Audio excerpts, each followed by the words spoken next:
I grew up in McLean, Virginia, in Fairfax County.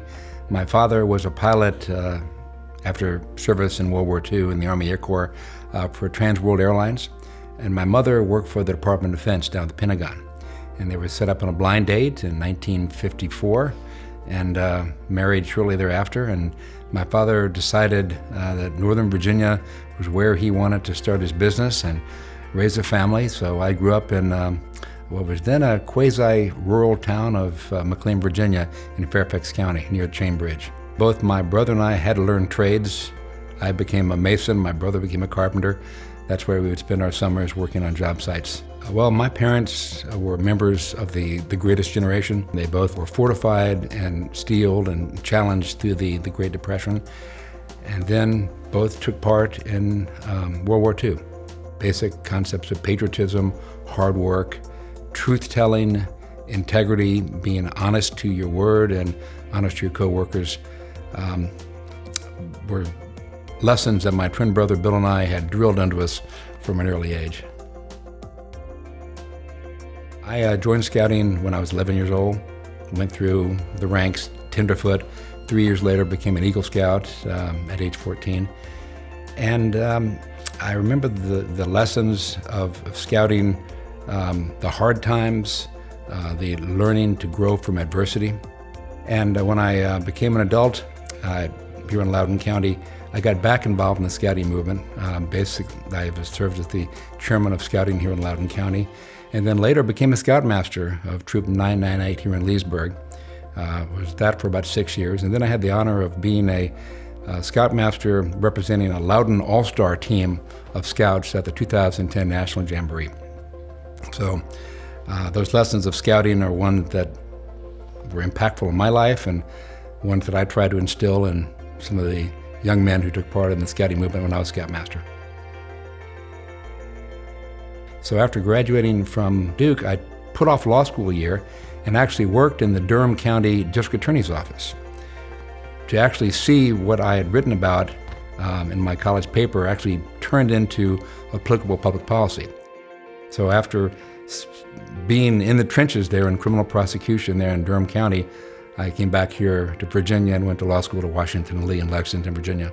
When I was at Washington Lee, I wrote on the Law Review and was later an editor in the Law Review and had the opportunity to clerk on the Supreme Court of Virginia.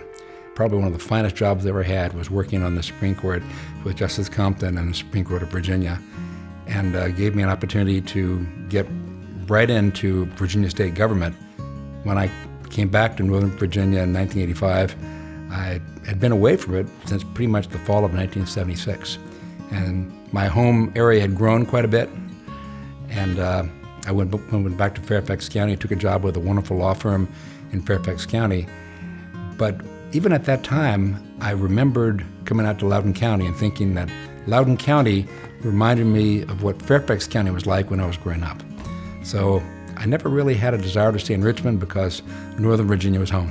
I moved my law practice full-time here to Loudoun County in 1994 with a firm called Hazel & Thomas.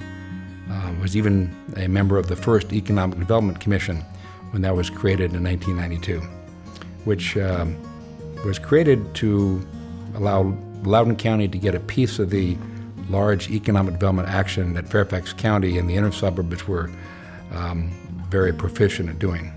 And we started laying the groundwork for what Eastern Loudoun became. We recruited America Online and started bringing out a number of other companies that were in that information technology business, and Loudoun took off.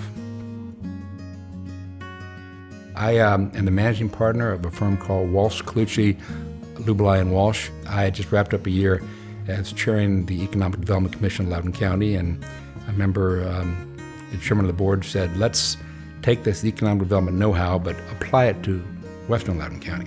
How can we allow rural landowners to make money in rural economic endeavors so they don't feel compelled to subdivide their property and create 3-acre lots? And that's really what led to the plan that was called the 200,000 acre solution, a rural economic development plan. And a large part of that was preserving the open spaces and finding ways to allow for people who own rural lands to make money. And so the thought was, if we want to encourage tourism, which is a low impact form of economic development, people will come here because they want to see these old bridges, these old roads, see the wineries in a context with the Blue Ridge Mountains on the west as the sun's going down. And that was part of what the Rural Economic Task Force tried to do. I'm pleased to see many of those public policy recommendations have been turned into regulatory public policy by the Board of Supervisors through their zoning and comprehensive planning techniques. I've had the honor of being involved in so many groups here in Loudoun County. I think the Loudoun County Bar Association, which I was the president of. I served on a task force when our local judges told the Board of Supervisors that our courthouse was in dire need of repair and that the county had to do something to renovate the courthouse. I was involved in a task force when our county jail on Church Street was considered to be unconstitutionally impermissible, that there needed to be a better place that we had as our county jail, the adult detention center. So a lot of work with the bars. I did a lot of work in encouraging funding so we have judges. When I first started practicing here in Loudoun County, there was only one judge. Then it became two, and with Loudoun's growth, we always were playing catch-up from a standpoint of judicial capacity. So I've worked a lot of my work in making sure we have a strong judiciary, and I'm really proud that we have one of the finest judiciaries in Loudoun County. I've had the opportunity to serve on a number of boards here in Loudoun County. One that I'm currently serving on is the George C. Marshall International Center. General Marshall lived here in Leesburg, went to my church, St. James Episcopal Church, was on the vestry there, and of course was probably one of the finest Americans of the 20th century. Beyond that, I also had the opportunity to serve in the Virginia House of Delegates, the oldest legislative body in the Western Hemisphere, for a number of years. And that was probably one of my pinnacles of public service, where I really appreciated the importance of sound, consensus, bipartisan legislation.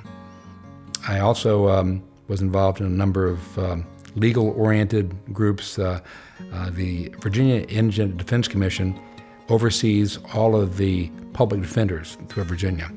And it's important that in our system of justice, people who can't afford lawyers have good representation to defend their rights. So the Virginia Indigent Defense Commission and the Public Defender Program make sure that it's there. I did a lot of work in transportation. I served in both the Northern Virginia Transportation Authority and also the Northern Virginia Transportation Commission. Currently in Loudoun County, I serve on the Board of Trustees of Shenandoah University, which is a university based in Winchester. That's an office here. Outstandingly good university. I've helped our community hospital, Inova, with service on their board of directors and now their quality control committee, working with their doctors and Inova healthcare professionals and making sure that our local hospital is a world-leading hospital. I'm really pleased with the great work that Innova's done over the years. Recently, I've gotten involved with the University of Virginia's Weldon Cooper School of Public Policy Sorensen Institute, which is a group that was founded to foster and reinforce the importance of ethics, civility, and integrity in politics. And that jives with the lessons that General Marshall gave us through his life and also some of the lessons we see in scouting. So thinking back of some of the groups I'm involved in now are the mentoring of young people, particularly in value-based and integrity-based areas. Beyond that, I'm active in my church. I'm still practicing law here in Leesburg and don't see that ending, and working with a number of great groups here in Loudoun County to preserve open space and making sure that our county, as we go deeper into the 21st century, maintains the best place in Virginia to work and raise a family. The things that I'm most proud of here in Loudoun County, probably working on economic development and particularly rural economic development. I was one of the founding members of the Economic Development Commission created by the 1991 Board of Supervisors. to make sure that Loudoun was getting its appropriate level of corporate and economic development growth on the Route 28 corridor in particular, and having businesses located to our Route 7 corridors. Well, I think back of what I'd like to be remembered of, that he worked hard, he strived to be honest, to make sure that the lessons that we've learned of honor and integrity and selfless service get passed on to forthcoming generations. I think the importance of telling the truth, of providing service to your fellow man and fellow citizens is as important now as it's been. So hopefully through my work in scouting, my work in the community, those attributes can remain alive as we go deeper into the 21st century.